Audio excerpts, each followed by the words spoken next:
అందరికీ నమస్తే. Welcome back to wisdom share 1969 cooking videos. ఈరోజు మనము భారతదేశంలో చాలా ప్రఖ్యాతమైన స్ట్రీట్ ఫుడ్ అయిన పానీపూరి గురించి మాట్లాడుకుందాము.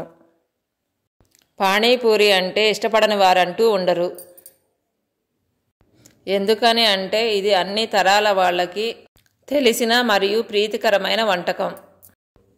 నిజం చెప్పాలంటే పానీపూరి తినని వాళ్ళంటూ ఉండరు అనటంలో అతిశయోక్తి లేదు. కాబట్టి ఇక దీన్ని తయారు చేసే విధానము చూద్దాము. ముందుగా ఒక ఎంటీ బౌల్ తీసుకొని దాంట్లోకి 1 కప్పు బొంబాయి రవ్వను వేయాలి. బొంబాయి రవ్వ వేసుకోవడం వలన ప్రయోజనం ఏమిటంటే పానీపూరి పొంగిన తర్వాత అణిగిపోకుండా ఉండటం కోసం. ఇప్పుడు దీంట్లోకి 1 కప్పు జల్లిచ్చిన మైదా పిండి పోసి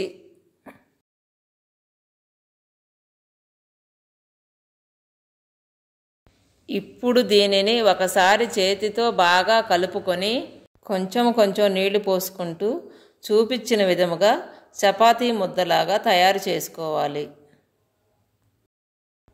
పిండిని మరీ అంత మెత్తగా కాకుండా మరీ అంత గట్టిగా కాకుండా మధ్యస్థంగా ఉండేటట్టు కలుపుకోవాలి. ఇప్పుడు ఈ పిండి మీద ఒక వెట్ క్లాత్ వేసి 1/2 అవర్ పక్కన పెట్టుకోవాలి. ఈలోపు మనము చాట్ తయారు చేసుకునే విధానం చూద్దాం. ఇప్పుడు ముందుగానే 6-7 గంటలు నానబెట్టిన బఠానీలని కుక్కర్లో పోసి మెత్తగా ఉడికించుకోవాలి. అలాగే ఒక బంగాళదుంపను కూడా ఉడికించుకోవాలి.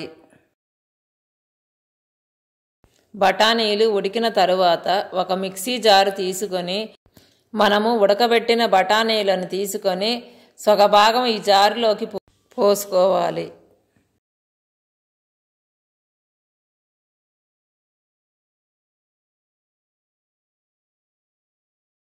ఇప్పుడు ఈ జార్ని మిక్సీ మీద పెట్టి గ్రైండ్ చేసుకోవాలి.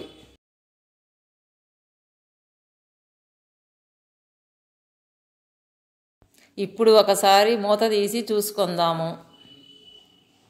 ఇంకా బఠానీలు మెదగలేదు కాబట్టి స్పూన్తో కలతిప్పుకొని మరొకసారి మళ్ళీ గ్రైండ్ చేసుకుందాము.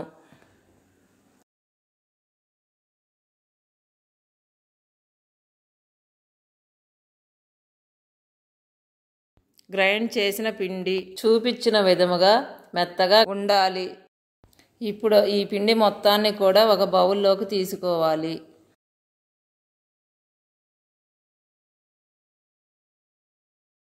ఇప్పుడు దీంట్లోకి మనము ఉడికించిన బంగాళదుంపలని మెత్తగా నలిపి ఈ బౌల్లో వేసుకోవాలి.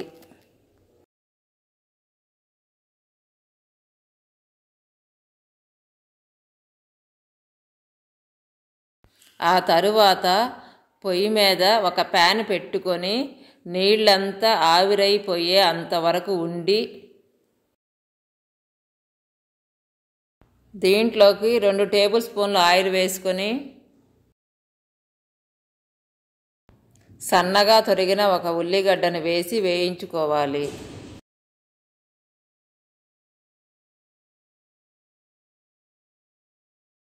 ఇప్పుడు దీంట్లోకి సన్నగా తొరిగిన ఒక పచ్చిమిరపకాయను వేసి ఉల్లిగడ్డలు మాడకుండా కలతిప్పుకోవాలి. ఇప్పుడు దీంట్లోకి సన్నగా తొరిగిన ఒక టమాటా ముక్కలని వేసి వేగే అంతవరకు కలతిప్పుకుంటూ వేయించుకోవాలి.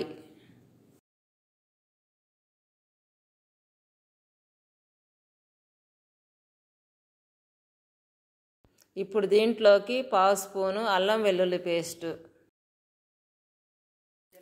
1/2 స్పూను జీలకర్ర పొడి, 1/2 స్పూను ధనియాల పొడి, 1/2 స్పూను మసాలా కారం, 1/2 స్పూను ఉప్పును వేసి కలదిప్పుకోవాలి.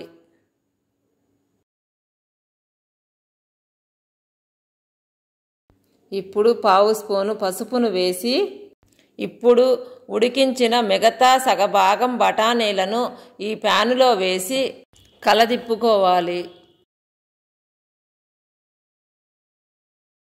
ఇప్పుడు గ్రైండ్ చేసుకున్న బఠానీ పేస్టు ముందుగానే ఉడికించుకున్న బంగాళదుంప రెండూ కలిపి ఈ ప్యాన్లో వేసుకొని పెద్ద గ్లాస్తో 1 గ్లాస్ వాటర్ పోసి ఒక 5 నిమిషాల పాటు ఉడికించుకోవాలి.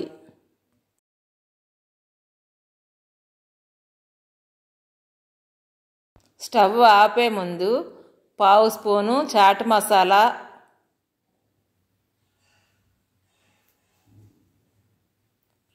1/2 స్పూను కారం,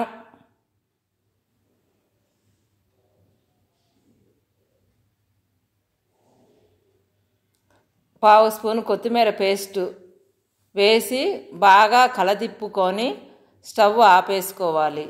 ఇంతటితో చాట్ తయారు చేయటం అయిపోయినది. ఇప్పుడు పానీపూరి రసం తయారు చేసుకునే విధానం చూద్దాము.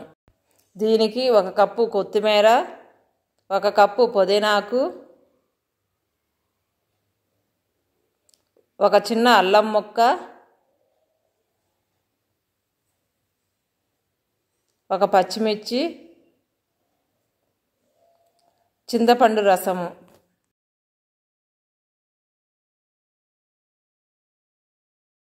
వీటన్నింటినీ ఒక మిక్సీ జార్లో వేసి కొంచెం నీళ్లు పోసుకొని గ్రైండ్ చేసుకోవాలి.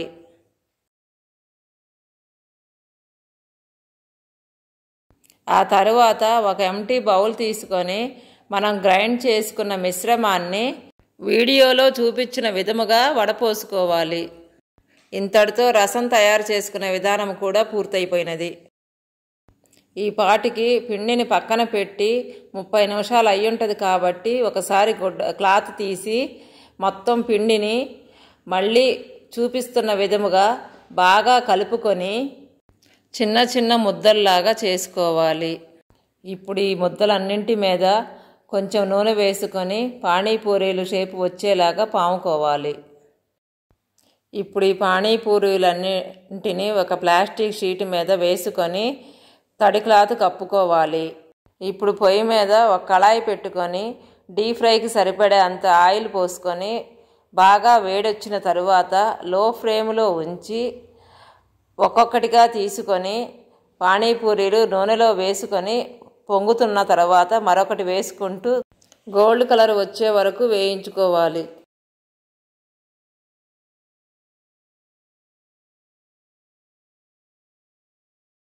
నాకైతే 30 పానీపూరీలు వచ్చినాయి. ఇంతటితో పానీపూరీలు తయారు చేయటం అయిపోయినది. ఇప్పుడు మనము ఒక పానీపూరి తీసుకొని దాన్ని చిన్న హోల్ పెట్టుకొని దాంట్లో మనం తయారు చేసుకున్న చాటు కొంచెం రసము వేసి తిని చూద్దాము.